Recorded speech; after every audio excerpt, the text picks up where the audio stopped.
Salut à tous, bienvenue sur motorone.fr.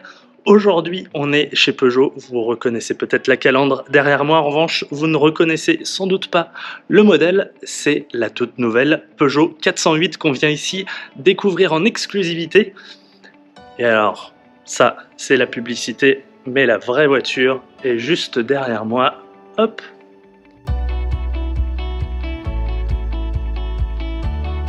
On va faire le tour tout de suite de la voiture, je vais vous montrer un petit peu ses particularités, c'est parti.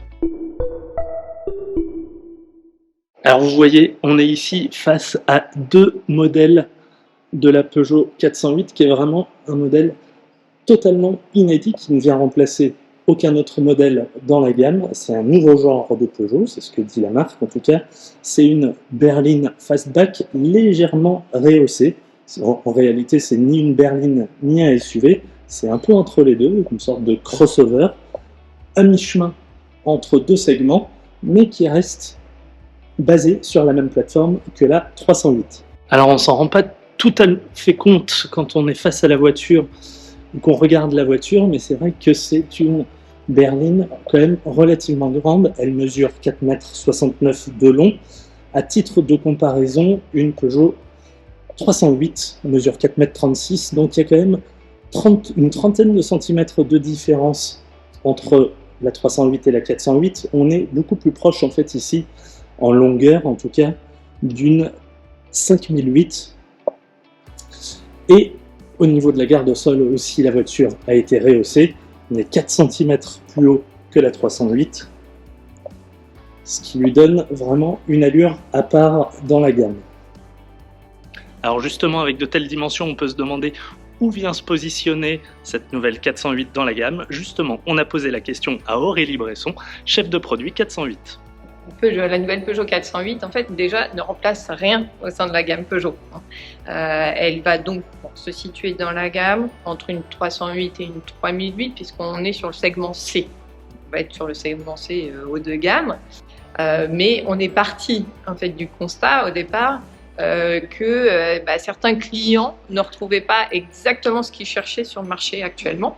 Et donc nous, on voulait, on a briefé d'ailleurs les stylistes dans ce sens en disant qu'on voulait quelque chose en rupture, de nouveau, qui allait pouvoir satisfaire ces clients-là. Et donc ça va être des clients qui, par exemple, sont particulièrement sensibles à la conduite d'une berline, très dynamique, etc., mais peut-être besoin de plus de place, avec des enfants adolescents qui ont des grandes jambes, donc là on va pouvoir y répondre, ou encore des clients par exemple du SUV, mais qui recherchent une conduite plus dynamique. Et donc voilà, on a notre nouveau concept tout à fait innovant qui à la fois allie cette nouvelle allure, on aime bien chez Peugeot mettre l'accent sur le design et sur l'allure de nos voitures, ce côté félin aussi, et à la fois ce côté fastback très dynamique, avec des épaules comme ça, qui donne une assise, aussi une prestance à la voiture.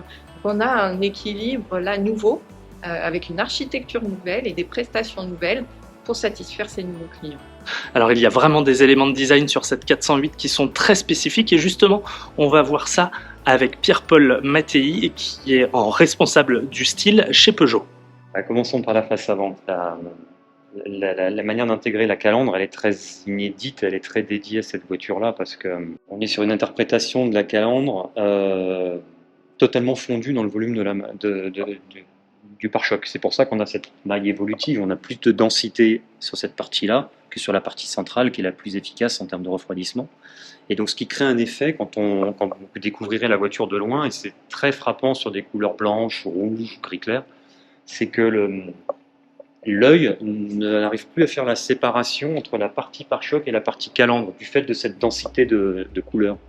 Ce qui fait que la calandre, elle est là, mais elle n'est pas là. C'est-à-dire qu'elle a disparu, mais elle est quand même là. C'est-à-dire qu'on voit bien qu'il y a une calandre, mais de loin, on n'arrive plus à voir où elle commence, où elle finit.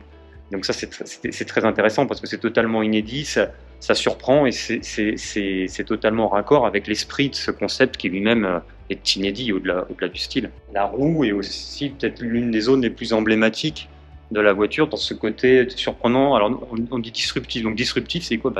quelque chose qui surprend. C'est pas comme d'habitude. Maintenant, alors cette voiture n'est pas comme d'habitude, mais prenons le thème de la roue qui consiste à enchasser un volume plutôt rectangulaire dans un cercle. Et donc ça, c'est très étonnant. C'est vrai que ça surprend quand on découvre ça, quand la voiture est à l'arrêt, et ça devient carrément spectaculaire dès que la voiture se met en mouvement, notamment sur les petites vitesses en ville. Quand la voiture est en mouvement, on se retrouve avec cette espèce de forme carrée qui roule.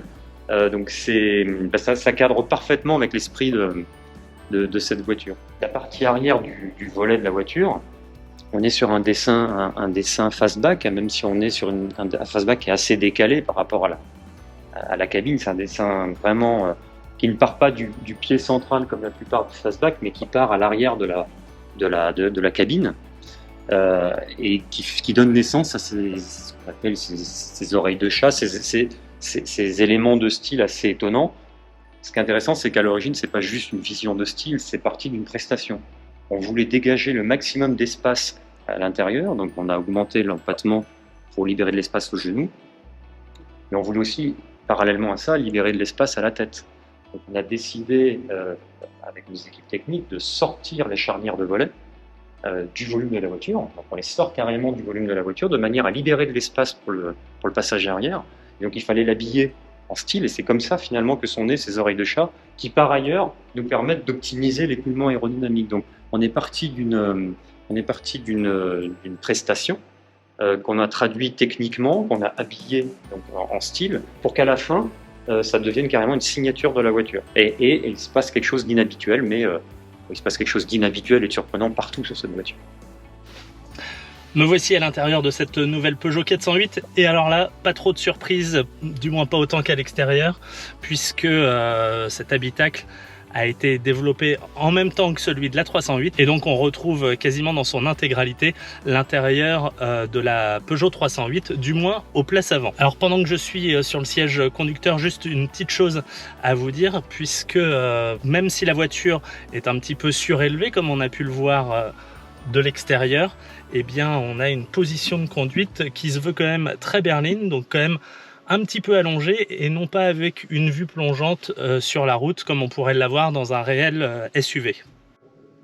On retrouve évidemment le petit volant ici, typique de l'iCockpit, l'instrumentation juste derrière, avec malheureusement toujours un petit peu cette barre haute du volant qui cache certaines informations. Après ça dépend évidemment du réglage de chacun.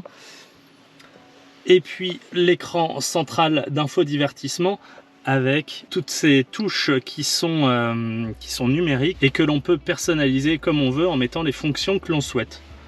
Pour le reste, c'est vraiment, comme je vous l'ai dit, identique à une Peugeot 308. Ici, nous sommes en finition GT, comme le confirme le volant juste ici et les petites surpiqûres que l'on retrouve un peu partout dans la voiture.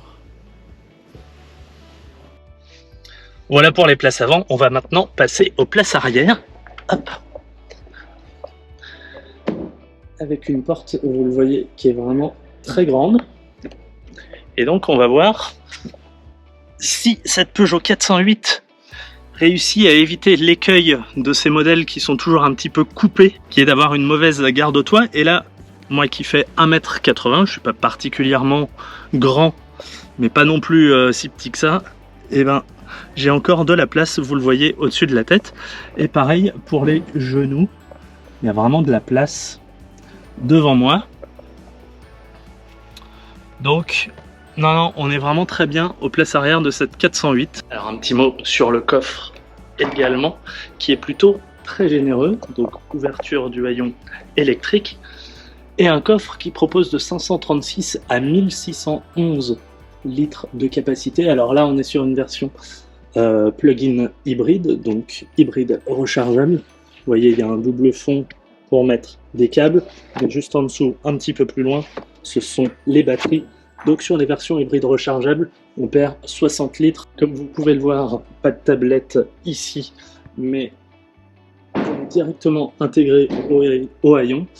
Et donc on a une banquette arrière qui se rabat en 2 tiers, 1 tiers avec une trappe à ski au milieu.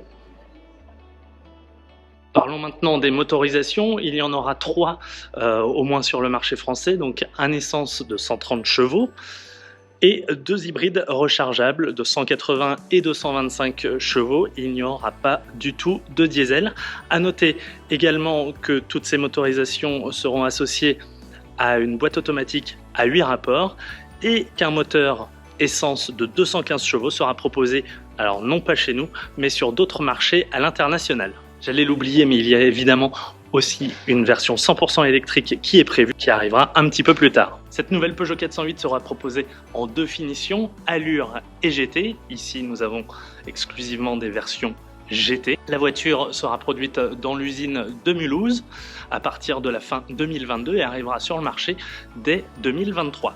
Juste une dernière remarque pour vous dire que la 408 sera également produite en Chine dans l'usine de Chengdu. Elle s'appellera en Chine la 408X. Alors il existe également une autre 408 avec un volume tricorps mais qui n'a absolument rien à voir avec cette version, qui est juste l'évolution de la 408 qui existe depuis longtemps. Cette 408, exactement comme la nôtre, s'appellera donc 408X dans l'Empire du Milieu.